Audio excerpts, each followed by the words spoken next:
ইয়াকুব আলাইহিস সালাম তার মৃত্যুর সময় জিজ্ঞেস করেছিলেন, ও আমার সন্তানেরা, আমার মৃত্যুর পরে তোমরা কার ইবাদত করবে, তার কার গোলামি করবে?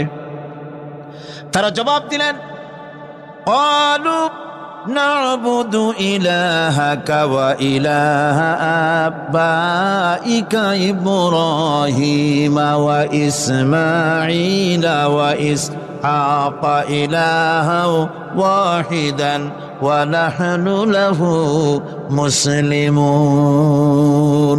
নিঃসন্দেহে আমরা ইবাদত করব, গোলামি করব আপনার রবের, আপনার পিতার রবের, এবং আল্লাহর ইবাদত করব। আপনিও আপনার পূর্বপুরুষ ইব্রাহিম, ইসমাইল যে আল্লাহকে ইবাদত করেছে, সে আল্লাহ পাকের ইবাদত আমরা করব এবং তার অনুগত হয়ে থাকব। সম্রাট শাহজাহানের সময় এক ফকির ভিক্ষা করে বেড়াতো। 70-80 বছর বয়স হয়ে গিয়েছে। এক লোক বলছে, সারা জীবন তো তোমার ছোটবেলা থেকে ভিক্ষা করতে দেখলাম। সে বলল, মানুষের দেয় তো 2 পয়সা 1 পয়সা, ভিক্ষা ছাড়া করবোটা কি? লোকটি বলল, তোমার একটা পরামর্শ দেই, একদিন সম্রাটের কাছে গিয়ে যে দেখো, একবারে যা দেবে খাইয়া কুলাইতে পারবে না। সম্রাট শাহজাহান কোথায় আছে এখন? দেখো গিয়া মসজিদে আছে। লোকটি মসজিদের বাইরে গিয়ে দেখে সম্রাট একা হাত তুলে বসে আছে, চোখ থেকে পানি পড়তেছে দর দর করে, দাড়ি ভিজে জামায় পড়তেছে, বহুক্ষণ দাঁড়িয়ে আছে। এরপরে সম্রাট তার মুনাজাত শেষ করে বেরিয়ে আসছেন। ফকিরের সঙ্গে দেখা। ফকির বলল, আসসালামু আলাইকুম। তিনি বললেন, ওয়ালাইকুম আসসালাম ওয়া রাহমাতুল্লাহ। ফকির রওনা করেছে। বাদশা বলছে, তুমি তো একজন ভিক্ষুক মানুষ বলি মনে হয়, আমার কাছে তো কেউ কিছু না চাইয়া যায় না, তুমি যে কিছু না চেয়েই চলে যাচ্ছ। ভিক্ষুক বলছে, জাহাপানা, সত্যি কিছু চাইতে এসেছিলাম আপনার কাছে, কিন্তু আপনার অবস্থা দেখে আমার জ্ঞানের চোখ খুলে গেছে। আমি দেখতে পেলাম, আমি যে সম্রাটের কাছে ভিক্ষা চাইতে আসলাম, আমি তো শুধু তাকায় আছি, আমি তো কান্দি না, বরং আমি যার কাছে চাইতে এসেছি তিনি আমার চাইতে আরো নগণ্য ভিক্ষুকের মতো হয়ে কার কাছে যেন হাত পেতে চোখের পানি ফেলে কান্দে। মনে মনে ভাবলাম, সম্রাট কান্দে যে সম্রাটের কাছে, ওই আল্লাহ সারা জীবনে কারো কাছে কিছু চাইব না। আল্লাহর কাছে চাওয়ার অভ্যাস করুন, তিনি দিতে পারেন, সবকিছু তার আছে। এই বিশ্বাস মনের ভিতরে জমাতে হবে, তাহলেই সত্যিকারের মুসলমান আমরা হব। আল্লাহ পাক সত্যিকারের গোলাম আমাদেরকে বানাবেন। আমরা বলি আমিন। জান্নাতের মধ্যে একটি প্রবাহমান ঝর্ণা আছে, আল্লাহর বান্দারা সেখান থেকে পান করতে পারবে। সেই ঝর্ণা থেকে তৃষ্ণা নিবারণ করবে এবং নিজেদের ইচ্ছে মতো তারা এই ঝর্ণার শাখা প্রশাখা নিজেদের এরিয়া পর্যন্ত নিয়ে যেতে পারবে।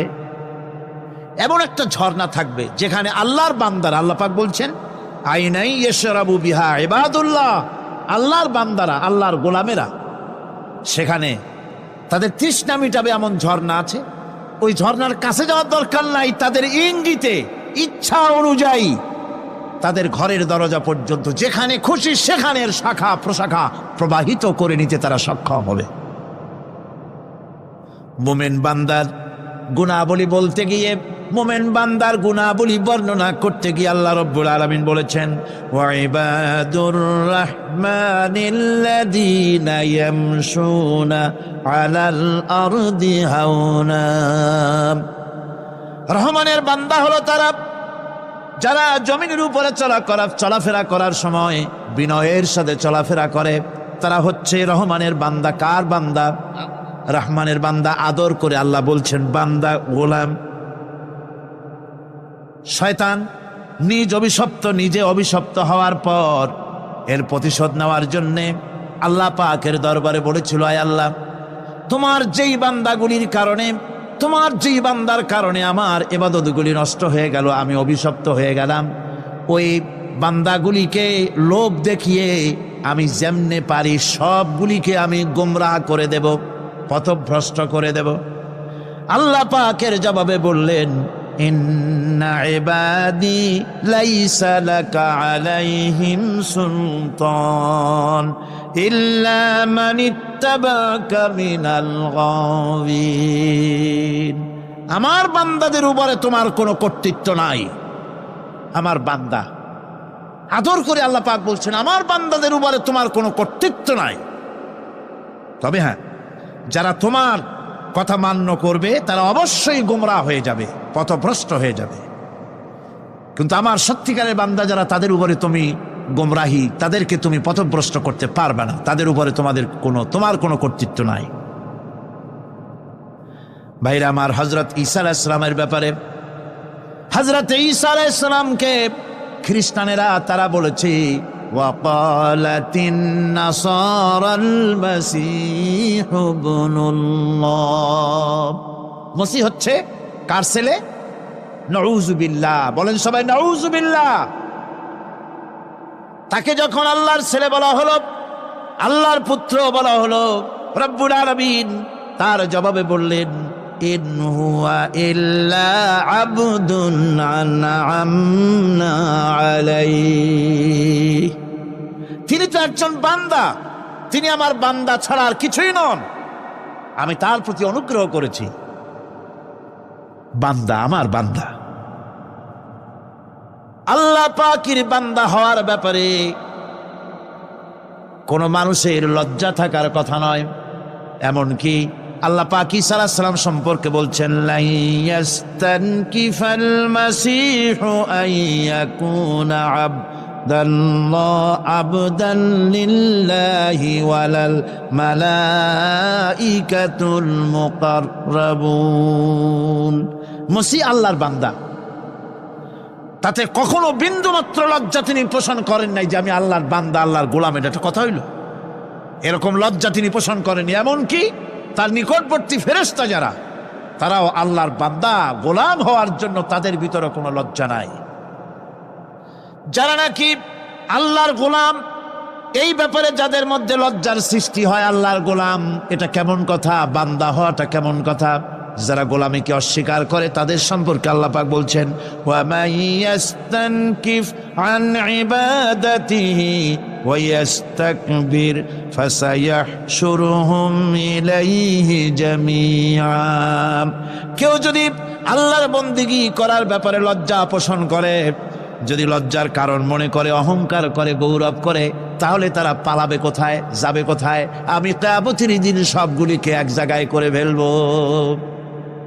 সুতরাং আল্লাহ পাকের গোলামিতে আল্লাহ যে বান্দা বলে যখন ডাকেন, লজ্জার কোনো কারণ নাই। অহংকার যে করবে সে নিজেকে ধ্বংস করবে। আল্লাহ পাক সব নবীদেরকে নিজের বান্দা বলেছেন। নবীরা কি? আল্লাহ পাকের বান্দা। হযরত ইউসুফ আলাইহিস সালাম সম্পর্কে আল্লাহ পাক বলছেন কাযালিকা লিনাসরিফা আনহু আস-সুআ ওয়াল ফাহশা ইন্নাহু মিন ইবাদিনাল মুখলাসিন।